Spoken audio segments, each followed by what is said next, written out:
ওইভাবে কেস পাবেন না। পড়ছিস এখন দৌড় দিয়ে আবার পর্দা পরে ওইদিক গেল সিগারেট লাগে।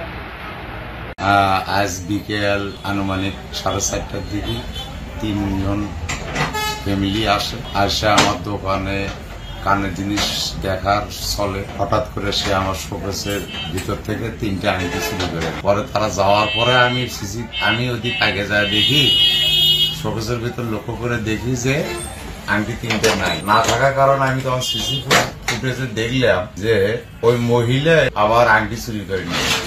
এই ব্যাপারে আমি গোবিন্দগঞ্জ থানা পুলিশ প্রশাসনের কাছে আমার এই চুরির মামলাটা উদ্ধারের জন্য আমি আবেদন বা অভিযোগ দায়ের করেছি।